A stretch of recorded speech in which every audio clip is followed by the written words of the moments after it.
श्रद्धा रखने वाला और बुराई से दूर रहने वाला मनुष्य था।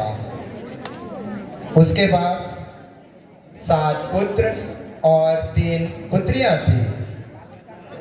उसके 7,000 भेड़ें, 3,000 ऊंट, 500 जोड़ी बैल, 500 गधियां और बहुत से नौकर चाकर थे। एक दिन ऐसा हुआ कि स्वर्गदूत प्रभु के सामने उपस्थित हुए और उनके बीच शैतान भी आया।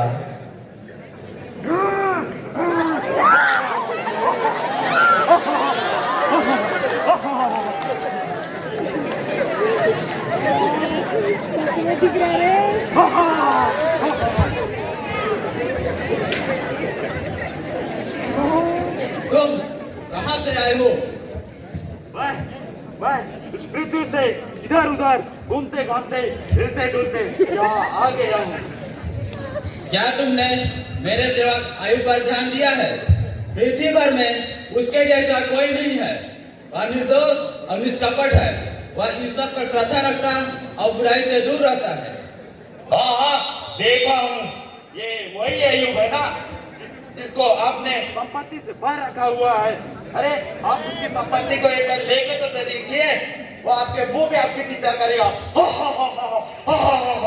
अच्छा सुन, जो कुछ उसका है वह सब कुछ तेरे हाथ में है, पर तुम उसके शरीर को हाथ मत लगाना। ठीक है, देख लूंगा।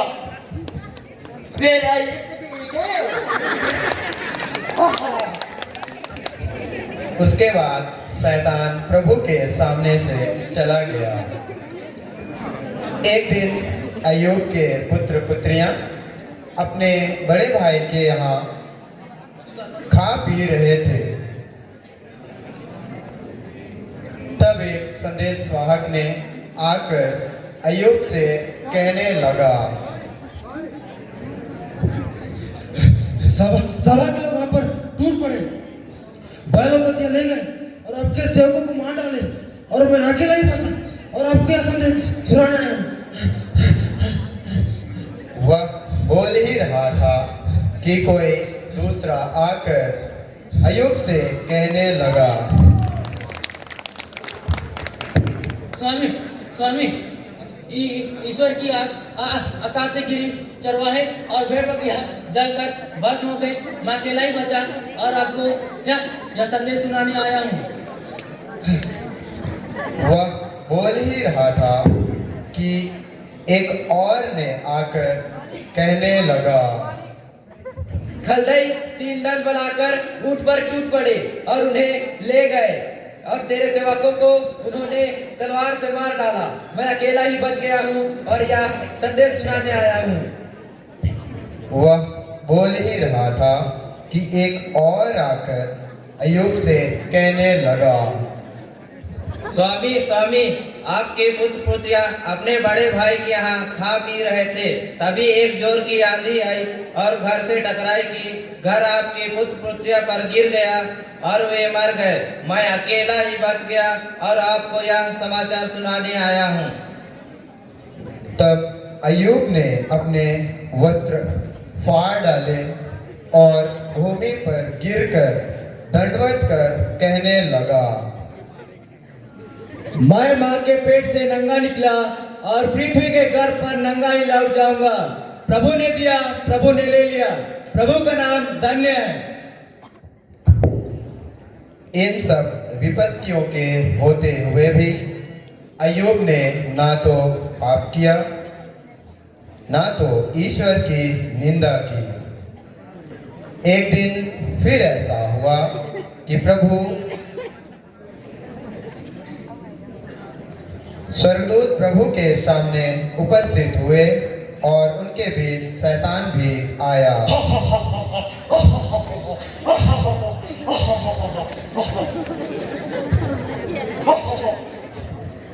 प्रभु ने शैतान से कहा, तुम कहाँ से आए हो?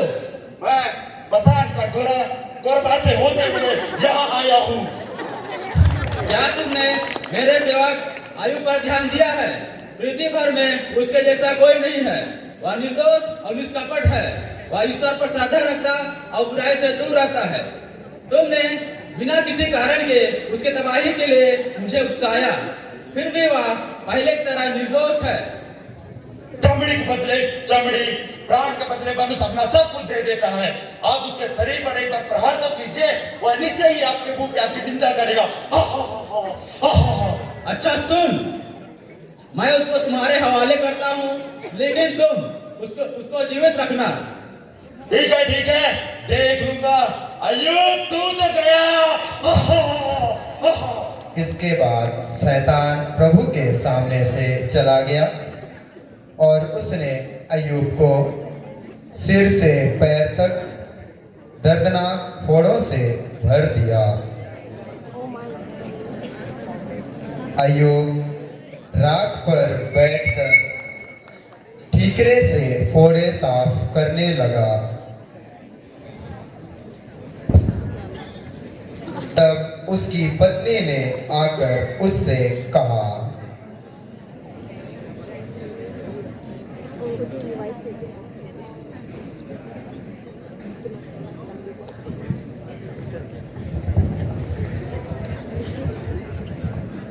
क्या तुम अब तक अपने को निर्दोष मानते हो? ईसा की निंदा करो और मर जाओ। तुम मूर्ख इस तरह क्यों बात करती हो? जैसे हम ईश्वर की दुख स्वीकार करते हैं, वैसे ही ईश्वर का सुख स्वीकार क्यों न करें?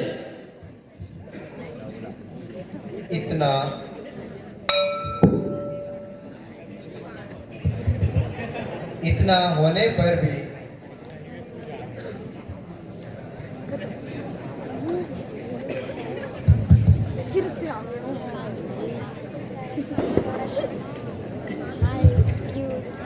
मैंने पृथ्वी में आज तक इस मनुष्य के जैसा नहीं देखा।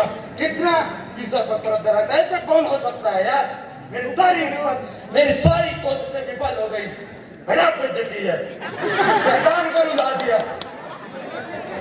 लेकिन इनमें से कोई तो होगा जो मेरे चंगुल में आएगा, उन सबको ले डूबूंगा।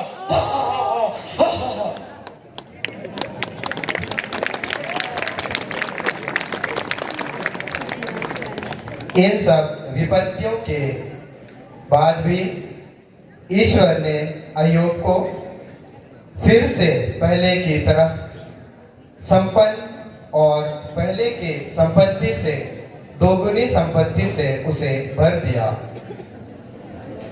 बहुत बहुत धन्यवाद। बाइबल से लिया गया मत्ती अध्याय 13 पद संख्या 1 से 23 बीज बोने का दृष्टांत दिखाने के लिए जा रहे हैं।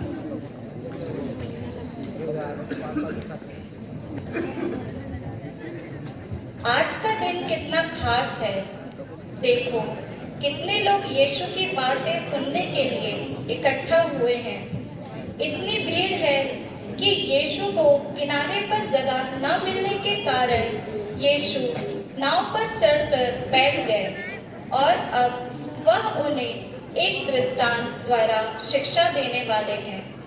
सुनो, एक किसान बीज बोने निकला। उसने बीज इधर उधर बिखेरे। कुछ बीज रास्ते के किनारे गिर गए और आकाश के पक्षियों आकर उन्हें चुग लिया। किसान के कुछ बीज रास्ते पर गिरे जहां जमीन काफी कठोर थी। बीज वहां जड़ नहीं पकड़ पाए और इससे पहले कि कुछ हो पाता पक्षी तेजी से आए और उन बीजों को खा गए। कुछ बीज पथरीली जमीन पर गिरे जहां थोड़ी मिट्टी थी। बीज जल्द ही उग गए, लेकिन जब सूरज तेज हुआ तो वे जल गए और जड़ें गहरी ना होने के कारण सूख गए। पथरीली जमीन पर गिरे बीज तेजी से अंकुरित तो हो गए, लेकिन जैसे ही तेज धूप पड़ी वे जल्दी ही मुरझा गए क्योंकि उनकी जड़ें बहुत कमजोर थीं। और कुछ बीज झाड़ियों और कांटों के बीच गिरे, जहां वे पड़े, परंतु कांटों ने उन्हें दबा दिया और वे अच्छे से बढ़ नहीं पाए। कांटेदार झाड़ियों ने बीजों को बढ़ने नहीं दिया। जैसे ही वे बढ़ने लगे, कांटों ने उन्हें दबा दिया। इस वजह से वे भी अच्छी फसल नहीं दे पाए। लेकिन कुछ बीज अच्छी मिट्टी पर गिरे, जहां वे पड़े और फल लाए, कुछ 100 गुना, कुछ 60 गुना और कुछ 30 गुना। अच्छी मिट्टी में बीज अच्छे से बढ़े और जैसे जैसे समय बीतता गया, उन्होंने बहुत अच्छी फसल दी। दृष्टांत का मतलब, जैसे ही यीशु ने यह दृष्टांत सुनाया, यीशु के शिष्य उनके पास आकर उनसे पूछने लगे। क्या पूछने लगे? आइए सुनते हैं। गुरु, आप हमेशा दृष्टांतों में शिक्षा क्यों देते हैं? क्योंकि हर कोई सुनता है पर समझता नहीं, पर तुम्हें यह सच्चाई समझने का वरदान मिला है। अब मैं तुम्हें बताता हूँ यह दृष्टांत क्या सिखाता है। रास्ते पर गिरे बीज उन लोगों जैसे हैं जो सत्य सुनते हैं लेकिन उसे समझते नहीं। बुरी ताकतें आकर उन्हें छीन लेती है।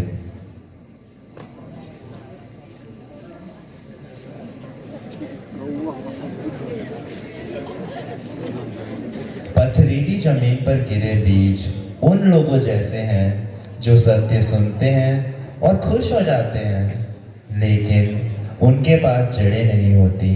जब मुश्किलें आती है तो वे हार मान जाते हैं।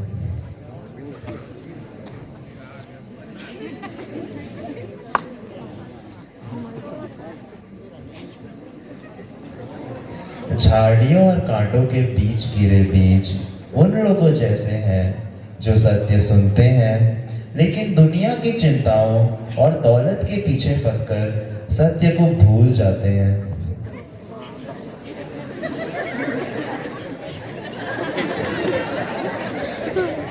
और अच्छी मिट्टी पर गिरे बीज उन लोगों जैसे होते हैं जो सत्य को सुनते हैं, उसे समझते हैं और उसे अपने जीवन में अपनाते हैं। वे बहुत फल लाते हैं और उनकी भलाई दूसरों तक पहुंचती है।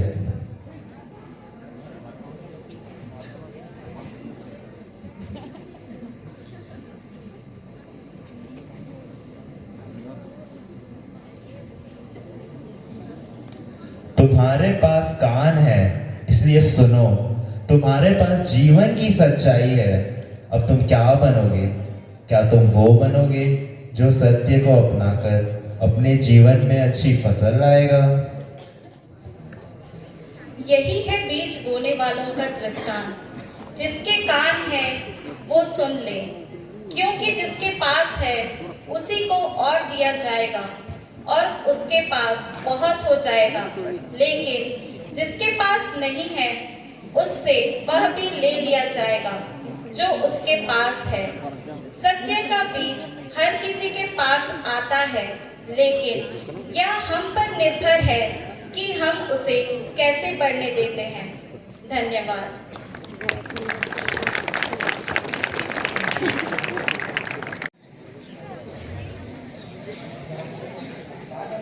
उसने अपने प्रश्न की सार्थकता दिखलाने के लिए ईसा से कहा, लेकिन मेरा पड़ोसी कौन है?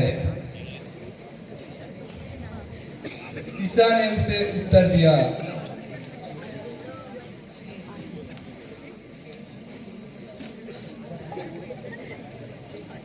एक मनुष्य यरूशलेम से यरीको जा रहा था।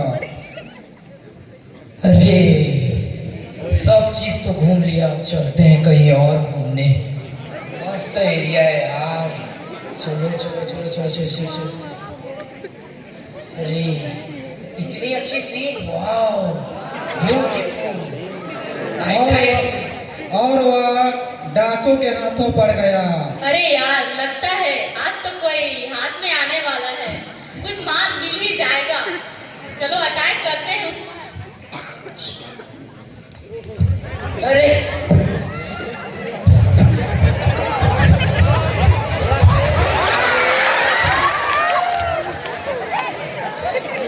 उन्होंने उसे लूट लिया, घायल किया और अधमरा छोड़कर चले गए। संयोग से एक याजक उसी राह से जा रहा था और उसे देखकर कतरा कर चला गया। अरे यार ये टाइम मतलब करेंगे सगलंता लग कर कई बार ना मैंने रूम फोन लगा।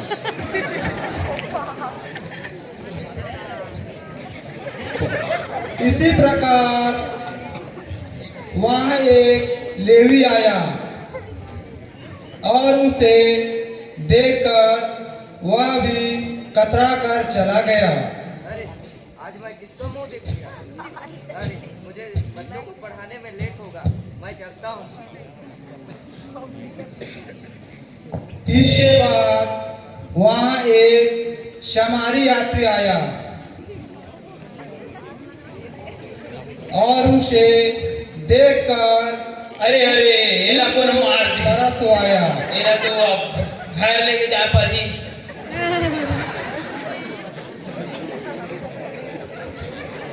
वह उसके पास गया और उसने उसके घाव पर तेल और अंगूरी डालकर पट्टी बांधी।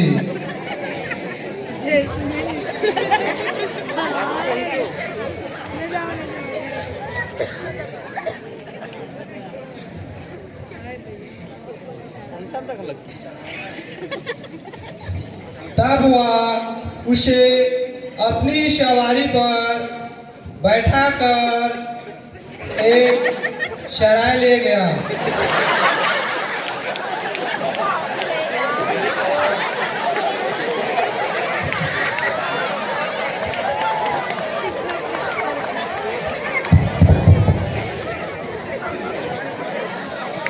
अरे एला कोन मार दे रही तेला पट्टी उट्टी बांध दे हूँ एला घर में छोड़ा थू एक देख रेख कर देबे और पैसा वैसा लगी दे पैसा रखे हो ले तो और पैसा लगी ता मैं अभी वापस आऊँ ता देऊँ। हाँ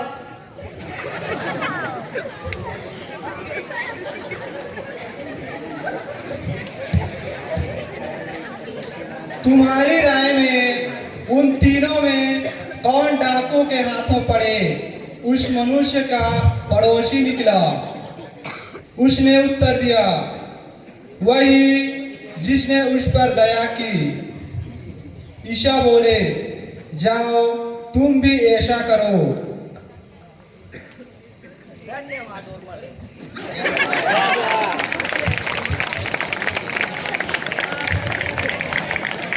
थैंक यू।